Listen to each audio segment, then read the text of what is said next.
네, 전일장을 분석해 오늘장을 좀 전망해보는 전일장 오늘장 시간입니다. 오늘은 청기가희 전문가님 전화 연결되어 있는데요. 전문가님 안녕하세요. 네, 안녕하세요. 네, 반갑습니다. 자, 지난장 좀 아쉽게도 못 뵀습니다. 아직도 네. 좀 멀리 계시나요? 네, 제가 잠시 뒤에 제가 한국으로 가려고 그러고요. 아, 지금 네. 현재 저는 독일 베를린에 있습니다. 네. 네네. 네, 그렇습니다. 자, 이렇게 해서 여정을 마치고 이제 한국으로 돌아오실 예정이라고 좀 들었습니다. 자, 오늘 좀 반갑게 좀 찾아주셨는데요. 자, 그럼 본격적으로 이야기 나눠보도록 하겠습니다.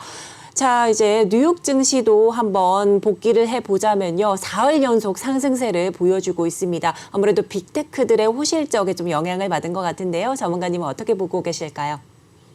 네, 지금 우리나라 시장도 그렇고 미국 시장도 그렇고 약 한 달 정도 4주간 상승이 오고 있어요. 내외 경제 방송에서 주식 폭락할 때는 4만 1원 기법이라고 그러면 지금 시장이 반등 나고 있지 않습니까? 그 화면에 보시면 이게 2월달 1월 말과 2월 초에 일봉을 보실 필요가 있어요. 시장이 폭락 나오고 반등 나올 때 어디까지 갔냐면 딱 21선까지 올라갔어요. 그게 한 달, 두 달, 세 달, 4개월간 박스를 있다가 6월부터 폭락을 시작했다고요. 네. 자, 그러면 이 빠졌던 이유가 2월달에 빠졌던 이유가 우리 복귀해 보면 뭐 어떤 빠졌을까 생각해 보면은 러시아 우크라이나 전쟁이 1월 말이 아니고 2월달 말이었다고요. 그죠? 그렇죠. 그럼 우크라이나 전쟁 이전에 먼저 빠졌고 전쟁이 일어나고 났는데 다시 6월 초부터 빠지기 시작했다고요. 그러면 이게 지금 삼성전자도 6만 전자 이하부터 개인 투자가들의 매도 비중이 컸고 지금도 물론 매도 비중이 큽니다. 네. 돌아온 외국인 비중이 아무래도 시장 반응을 이끌지 않았나 이렇게 보이고 개인적으로 보면 저는 이제 차트를 많이 신봉하는 위주이기 때문에 제로하고 보시면 전 저점이 붕괴된 시점 2530까지는 반등 가능성이 있다. 아직까지는 지수 상승 가능성이 있을 것 같아요. 네. 그렇습니다. 이렇게 해서 전반적으로 좀 이야기 나눠주셨는데요. 아무래도 외국인들의 수급이 조금 많이 들어오면서 지수 상승을 좀 이끌어줬던 이런 모습도 한번 짚어주셨습니다. 자, 이제 여러 가지 이제 삼성전자의 이야기도 좀 심심찮게 들려오고 있는데요. 전반적으로 어떤 상황일까요? 자, 우리가 우량주라는 것이 네. 아마 3주 전에 제가 그런 이야기 했는데 들고 가야 될 우량주와 버려야 될 우량주가 있는데 우량주는 급등주 다르죠. 급등주는 예를 들어서 굉장히 많이 올라 고점 잡아가지고 본전하려고 그러면 본전하기 힘듭니다. 네. 우량주는 그런데 한 70%는 들고 가면 결국 본전을 해요. 하지만 30% 안 되거든요. 네. 버려야 될 우량주와 들고 가야 될 우량주 구분을 잘해야 돼요. 가령 예를 들어서 현대차 같은 경우 보면 지금 계속 올라오고 있죠. 네. 과거에 그런 우량주 중에서 우리가 개인 투자가들이 절대 안 됐던 게 뭐였습니까? 대우조선해양이나 삼성중공 이런 거는 고점 회복 안 되잖아요. 네네. 마찬가지 동양제철화 지금 사명 OCI죠. 이렇게 과거에 크게 올라갔던 조선주나 화학주, 정유주는 한 번도 올라가기 힘들고 지금 올라가는 것은 뭐 삼성전자 지금 반등을 주고 있지만 다시 삼성전자 9만전자 가려고 그러면 종합주가 지수가 한 3,800포인트 정도 가져야 네. 삼성전자 10만 전자까지 갈 수가 있다 이렇게 봐요. 그래서 일단 지수 수익률 게임으로 본다고 그러면 우량주에서 한 번도 안 올라갔던 깨끗한 업황과 업종을 골라야 되지 않을까 싶고요. 나머지 고점에서 많이 올라갔다가 폭락한 주식은 반등으로 봐야 된다. 이렇게 좀 정의를 내리면 좋을까 이해가 생각이 됩니다. 네, 그렇습니다. 이제 뭐 여러 가지 좀 종목도 짚어주시면서 아무래도 버려야 하는 우량주와 또 견뎌야 하는 우량주 판단의 기준을 세우면서 좀 들어가시라는 말씀해 주셨습니다. 한 번도 안 올랐던 우량주들의 접근 조금 내다봐 주시면서 좀 짚어주셨습니다. 자, 이제 여러 가지 종목들 장세들도 좀 펼쳐지고 있는 가운데 이제 바이오주가 좀 강세 흐름을 이어가는 그런 모습도 보였습니다. 아무래도 코로나19 확산세가 또 다시 이어질 것으로 예상이 되고 또 원숭이 두창 이 조짐도 조금 심상치 않은 상황 속에서 이러한 현상이 일어났는지 궁금합니다. 어떤 의견이 있으실까요? 네, 제가 4주 전인가 신라젠하고 그다음에 코롱티신 관련해서 말씀드렸던 것 같아요. 네. 우리나라 바이오 해가지고 기술 특례상장, 바이오 특례상장 이렇게 문제가 돼서 여론의 실타를 많이 받았잖아요. 한국거래소가요. 그래서 한국거래소가 기술특례상장이나 바이오특례상장을 손질하겠다. 그렇게 하다 보니까 IPO 문턱을 별로 못 두드리고 또 무너지기 시작한 것이 바이오 업종이거든요. 네. 그래서 결국 수요와 공급을 생각하시면 우리 시청자님들이 이해하기 쉽다. 어떤 산업도 독점이나 가점일 때 재미가 있는 거고 돈이 벌어지기 시작하면 경쟁자들이 들어오지 않습니까? 그러다 독점이 되고 가점이 되고 나중에 완전 경쟁이 되거든요. 마찬가지 주시장도 바이오 산업이 돈이 되니까 바이오 업종이 시장이 자꾸 들어오다 보면 돈이 안 되는데 지금 한국거래소가 얼마 전까지 문을 닫았지 않습니까? 그럼 신라젠이나 코롱TCC는 올 10월 달에 다 거래 재개된다 봐야 되거든요. 그 맥락 그걸 길게 봤을 때 바이오주가 한번 올려야 되는데 거기서 구실이 바로 뭐냐? 어떤 코로나가 재확산되고 원수의 두창 이것 때문인데 자 그럼 우리 같이 이야기해 봅시다. 박셀바이오라는 것이 코로나 관련주가 아니잖아요. 네. 전혀 코로나 관련주가 아니고 일본 보시면 박셀바이오가 지지와 저항 하락갭을 앞질했고 메워버렸어요. 지금 가격이 63,000원이거든요. 네. 이게 아마 31,000원부터 올라왔기 때문에 금방 따버렸다고요. 그죠? 네. 그러면 신풍제가 또 예를 들어 봅시다. 신풍제가 그러면 과거 고점이 얼마였습니까? 이거 제가 묻고 싶어요. 신풍제 과거 고점이 이게 21만원에서 21만원이요. 지금 28,000원이죠. 10분의 1토막이에요. 그 코로나가 이렇게 확산되는데 신풍제 이름은 왜 안 올라갈까요? 이렇게 생각해봐요. 신풍제가 코로나 관련주고 박셀바이오는 또 코로나 관련주가 아닌데 그쵸. 올라가는 바이오주가 있고 올라가지 못하는 바이오주가 있습니다. 네. 그 이유는 뭐냐? 결국 세력이에요. 스마트머니가 있느냐 없느냐 차이예요. 자, 신풍제가 이미 세력이 빠져나갔다 봐야 되고 마찬가지로 여기도 3,800이라는 돈이 차익 실현한 종목이잖아요. 대주주가. 그 엄청난 매물이 개인 투자 들고 있고 박셀바이오는 그런 게 아니거든요.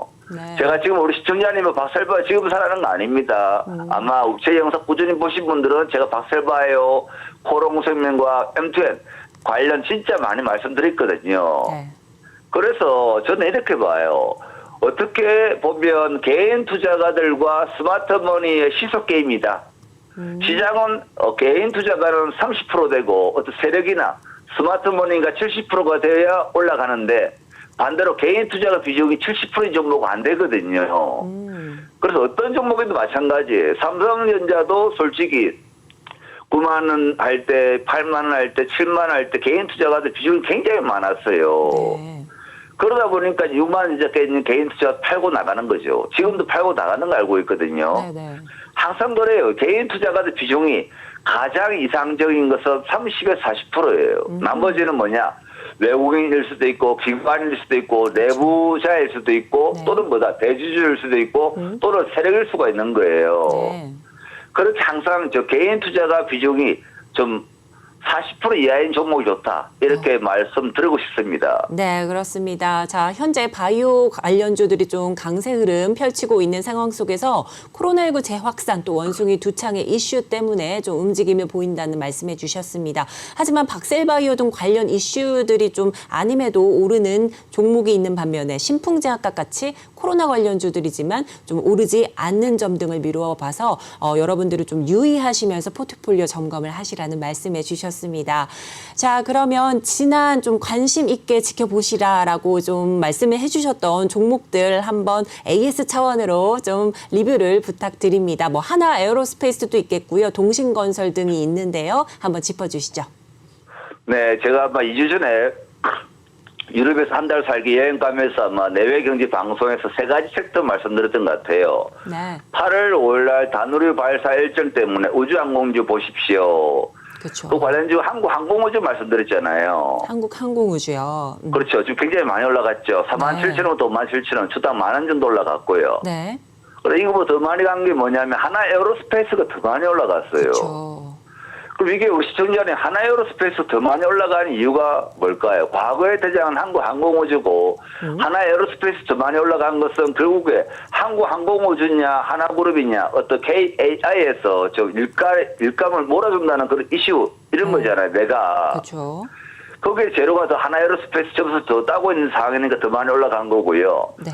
그다음 AP성이나 제노코도 계속 올라가고 있어요. 이 일정이 언제냐? 8월 5일입니다.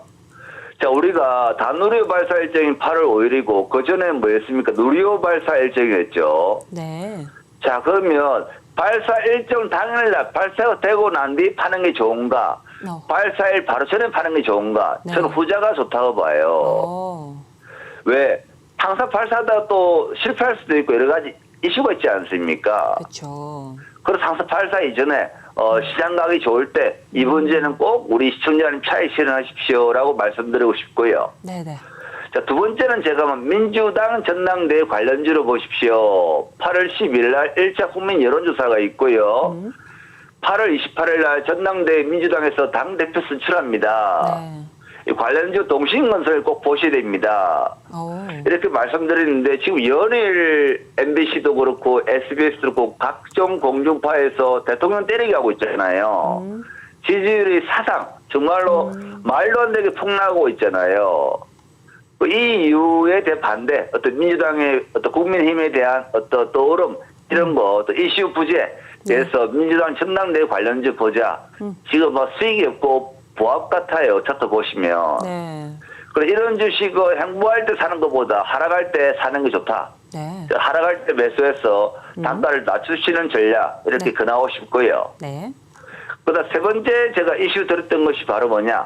러시아 우크라이나가 언젠가는 전쟁이 끝나지 않은가. 네. 날씨도 무더지고 그럼 전쟁의 종식이 다 희망 그리고 곡물가 상승, 유가 상승 전 세계 어떤 물가 고물가에 대한 서방 국가나 유럽 국가에 대해서 어떤 압박 이런 것 때문에 휴전하지 않을까 해서 해인과 데모를 추천을 드렸죠. 네. 그럼 이 가격도 지금 보시면 2주 전과 비교하면 거의 올라온 게 없고 빠진 것도 없어요. 그래서 지금 현재 본전 정도로 보이는데 역시 마찬가지로 들고 가십시오. 아직까지 이 이슈는 뭐다? 남아있는 이슈고 살아있는 이슈다. 들고 갈 말씀드리고 싶습니다. 네.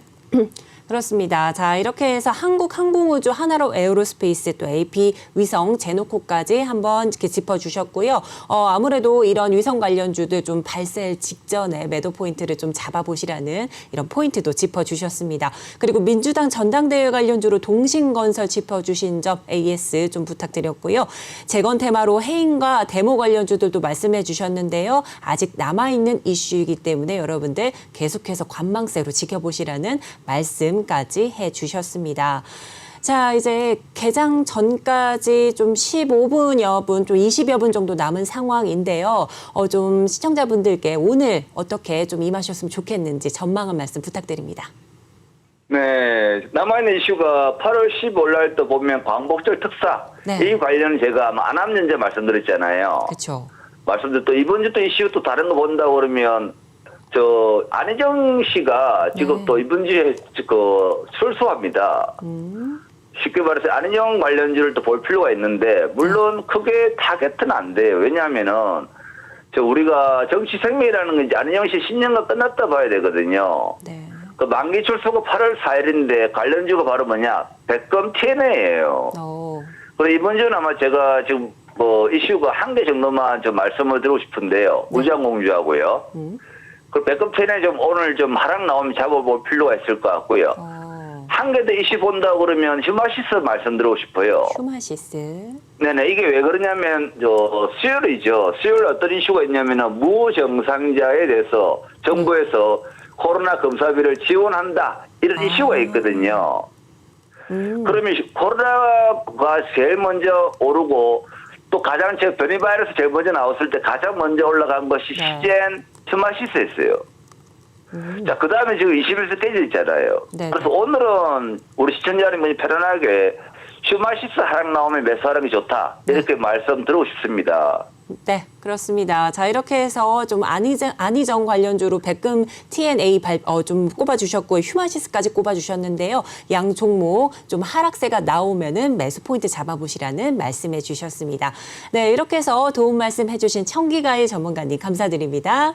네, 감사합니다. 다음 주 한국에서 뵙겠습니다. 네, 그랬으면 좋겠습니다. 지금까지 청기가일 전문가님의 전일장 오늘장이었습니다.